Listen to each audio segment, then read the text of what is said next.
Bonjour à tous, bienvenue. Créée en 2008, la rupture conventionnelle fête ses 10 années d'existence. Ce mode de rupture amiable entre un salarié et son employeur a connu un certain succès depuis sa création. Avantages, inconvénients, quel bilan peut-on en faire 10 ans après? Quelles sont les améliorations à apporter? C'est ce que nous allons voir avec vous. Messieurs, cette semaine, Joseph Touvenel, bonjour. Bonjour. Vice-président de la CFTC, Jean-Eudes Tesson, bonjour. Chef d'entreprise. Bonjour Priscilla. Un vrai succès, Joseph. Est-ce qu'on peut dire ça de la rupture conventionnelle depuis 10 ans, régulièrement en hausse chaque année? Oui, puisque aujourd'hui les chiffres sont tombés il y a quelques semaines et c'est 437 700 ruptures conventionnelles pour 2018, homologuées. Et il y a à peu près aujourd'hui 5% qui ne sont pas homologués, c'est-à-dire que ce mode de rupture qui est à l'amiable, accord entre un chef d'entreprise et un salarié, fonctionne bien. Alors, mon sentiment, c'est que c'est plutôt positif. Il y a évidemment des risques, il y a quelques pièges, mais c'est quand même un mode de rupture qui est relativement intéressant, puisqu'à un moment donné, le choix, c'était entre le licenciement et la démission. Et quand je démissionne, je n'ai pas de droit au chômage, je n'ai pas d'indemnité. Et donc, il y a un certain nombre de personnes qui partent avec ce mode de rupture et qui ont encore une protection. Donc ça apporte quand même des sécurités pour le salarié et une facilité aussi pour l'employeur. Comme on dit. Pourquoi un tel succès et pourquoi surtout ce troisième mode de rupture du contrat de travail? On avait, Joseph le disait, le licenciement, la démission, ça ne suffisait pas. Il fallait trouver cette troisième voie. Mais je pense que tous les conflits qui se traitent au prud'homme ont un côté un peu brutal, voire dramatique parfois. Et je suis surpris d'ailleurs de voir le succès de ces négociations en vue d'une rupture conventionnelle, alors que dans la procédure prud'homale, il est prévu une conciliation. Ça ne marche jamais la conciliation, il y a un taux de conciliation extrêmement faible, et c'est-à-dire que quand la négociation se passe dans l'enceinte du tribunal, on n'y arrive pas. Quand elle se passe au sein de l'entreprise en amont, ça semble marcher très bien. Ça m'interroge simplement. Je me dis peut-être que les conseillers prud'homaux ne sont pas suffisamment formés à la médiation, à l'écoute, etc. Il faut sans doute faire des efforts. Mais en tout cas, la réalité, et ça c'est un des succès de la rupture conventionnelle, c'est justement le nombre d'accords auxquels on intervient. Mais néanmoins, je trouve qu'il y a des limites, ou en tout cas des risques, parce que, mettons-nous dans la situation où l'initiative est prise par le salarié, il a envie de partir, il ne se sent pas bien dans l'entreprise et il se dit, plutôt que de démissionner et de ne pas avoir le chômage, je demande une rupture conventionnelle à mon employeur et de ce fait, je lui signifie que je n'ai plus envie de rester chez lui. Qu'est-ce que vous voulez qu'il fasse, l'employeur? Le message est assez négatif en soi. Oui, mais c'est difficile pour lui de refuser la rupture conventionnelle. Quand quelqu'un ne va plus travailler parce chez lui. qu'il va se dire quel engagement il va avoir. Oui. D'abord, il révèle qu'il ne se sentait pas bien, et en plus, je le frustre en lui refaisant quelque chose. Quel va être son engagement dans les mois qui viennent? Ce que vous dites, c'est qu'il ne faut pas faire ça à la légère, mais ça, en même temps, on imagine que c'est une action réfléchie. Non, ce que je veux dire, c'est que c'est piégeant.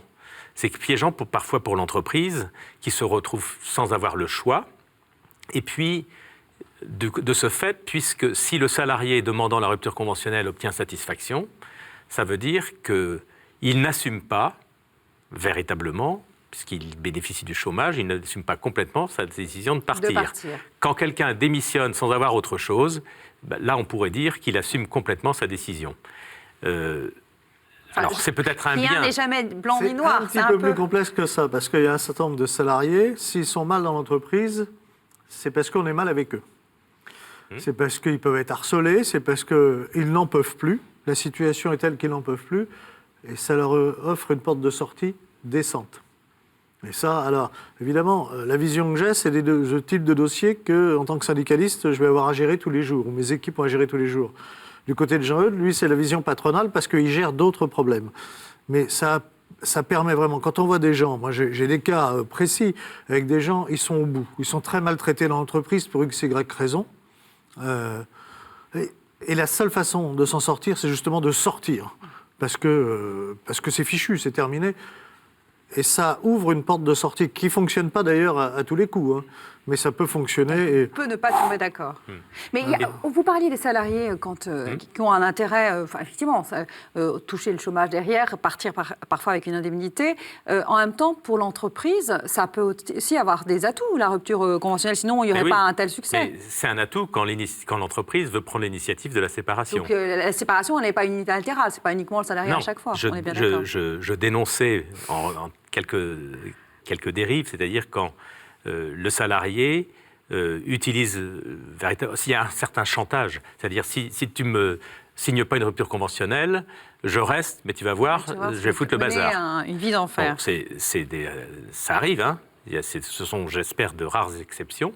Mais en revanche, quand l'initiative de la rupture du contrat de travail vient de l'entreprise, ça la met dans un certain confort, parce que si on s'en remet au prud'homme, d'abord il faut des mois, parfois des années, avant de pouvoir constater le coût de la rupture. Et dans la comptabilité de l'entreprise, cette insécurité n'est pas souhaitée. En revanche, il y a quelque chose de bon, c'est toujours positif, même dans une rupture, le fait que les parties s'entendent rend la rupture plus douce, moins négative en tout cas. C'est moins un échec, puisque chacun finalement semble s'y retrouver, puisque les deux signent. Donc ça, c'est plutôt positif. Et j'ai noté que dans l'évocation par les chefs d'entreprise de rupture de contrat de travail, autrefois on disait « j'ai licencié un tel » ou « maintenant on dit « j'ai signé une rupture conventionnelle ». C'est plus un licenciement, c'est-à-dire qu'en fait, il n'y a plus ce côté un peu dramatique. On constate qu'on n'a pas d'avenir en commun. Ça réduit oui, c'est une sorte de divorce à l'amiable. Oui. Mais ça réduit les risques de contentieux. Pour l'entreprise, c'est très intéressant de réduire les risques de contentieux. Pour le salarié, ça peut être intéressant aussi, parce que, version entreprise, les affreux prud'hommes, la semaine dernière, on évoquait le paritarisme. Je rappellerai que les prud'hommes, c'est paritaire. Donc, quand il y a une décision, c'est qu'il y a bien des juges employeurs qui ont pris la décision. Bon, donc, c'est pas totalement infondé en général. À peu près sensé. Mais du côté du salarié, on a aussi beaucoup de cas de salariés qui sont licenciés à tort, injustement, qui vont dans les prud'hommes, mais eux, ils ont perdu leur travail et ils savent que la décision, ça sera dans quelques années. Oui. Je connais des spécialistes qui sont de très grosses entreprises, sans donner le nom, du système bancaire, qui de toute façon vont systématiquement faire prud'homme, appel, cassation, parce que eux, ça leur coûte rien, et ils ont le temps. C'est-à-dire, vous voyez, s'il y a un problème, vous allez voir comment vous allez souffrir, parce que vous, pendant ce temps-là, petit salarié, vous n'avez plus rien. Si ça permet d'éviter ces situations, c'est quand même une bonne chose. Bien que ça peut être dangereux, il ne faut jamais accepter trop rapidement. Alors, justement, une rupture conventionnelle, j'aimerais savoir quels sont les écueils, vous avez commencé à un peu en parler, mais quels sont les écueils d'une rupture conventionnelle? On a vu les avantages, avantages, inconvénients. Alors déjà, dans les chiffres qui sont donnés, on s'aperçoit que les indemnités prévues dans le cadre de rupture conventionnelle ne sont pas très éloignées des indemnités conventionnelles qui auraient été données ou attribuées par les prud'hommes. En cas de licenciement. Mais ça veut dire que la raison l'emporte finalement, au bout du compte. Donc ça, c'est un gros avantage. Maintenant, les écueils, c'est que l'une des parties ne soit pas bien informée de ses droits. Et la partie n'est pas forcément le salarié, n'est pas toujours le salarié, même si certains doivent se faire ramasser par un accord qui est soi-disant bon, mais qui lui est très défavorable. Parfois, c'est l'inverse, c'est-à-dire que le salarié peut abuser de la situation et puis, par un certain chantage, faire accepter par son employeur des conditions de rupture qui seraient irréalistes, voire surréalistes. En termes d'indemnité, par exemple ? Pardon ? En termes d'indemnité, par exemple ? D'indemnité, mais chacun signe. Alors on peut dire, à partir du moment où il y a les deux signatures, tout va bien. S'il y en a un qui a le sentiment d'être, a posteriori, d'avoir été abusé, c'est un peu moins bien. Ouais. Ça apporte une sécurité, notamment par rapport à la conciliation. Parce que la conciliation, le système, si je concilie devant le juge prud'homal, c'est terminé, c'est concilié. Alors que dans la rupture, d'abord, il y a des règles. Les indemnités, c'est au moins le montant des indemnités légales ou conventionnelles. Donc là, voilà. Il y a un seuil. Et puis, il y a 15 jours de réflexion. Et au-delà pour l'employeur comme pour le salarié. Et au-delà des 15 jours, tout ça doit être écrit, donc il y a une forme. Et au-delà des 15 jours, c'est l'administration à qui est transmis le dossier, qui a 15 jours aussi pour regarder si les conditions légales sont respectées. En l'occurrence, l'inspection du travail. Oui, alors l'inspection du travail qu'on appelle maintenant la directe. Mais voilà, en clair, c'est l'inspection du travail. Et ça apporte des sécurités. Sans doute la raison du succès. Rapidité, sécurité. Il y a Flexi-sécurité. Flexi-sécurité, le grand mot à la mode. Est-ce qu'il y a des améliorations à apporter quand même dans cette...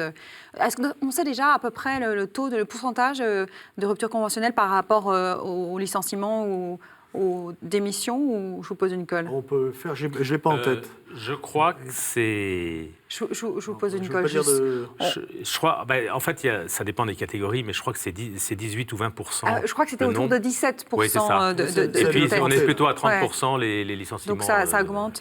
Et alors, il y a des améliorations à apporter rapidement, Jean-Eudes? Oui, il y a Joseph quelque chose qui se construit, c'est la barémisation, c'est-à-dire au fur et à mesure des années et des accords qui sont signés, on a les moyennes d'indemnité, par exemple, et on sait qu'on connaît le tarif un peu mieux. Alors, je ne sais pas si c'est une bonne chose ou pas.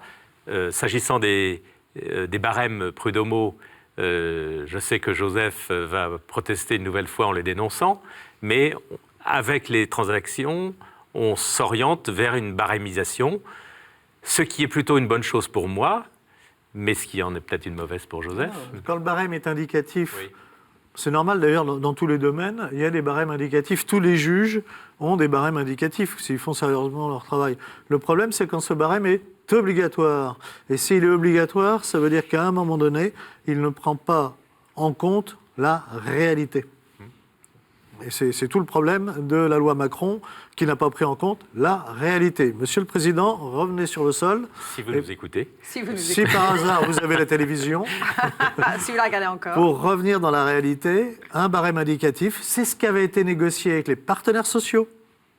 On avait négocié un barème indicatif, mais qui laissait la possibilité au juge, comme c'est d'ailleurs dans les accords internationaux, le juge doit toujours pouvoir estimer le montant réel du préjudice et rendre la justice en disant, puisqu'il a eu un préjudice de 100, on va l'indemniser de 100. Aujourd'hui, c'est plus possible dans le droit du travail français, ce qui est pour moi une erreur Ça, c'est le cheval de fondamentale. bataille de Joseph Sauf Touvenel, avec vous la l'aurez rupture compris. conventionnelle. Merci à tous les deux pour votre éclairage. On va se quitter sur ces bonnes paroles. Ce n'est pas une rupture conventionnelle parce qu'on va se retrouver. Donc ça, c'est la bonne nouvelle. Merci à vous. À la semaine prochaine.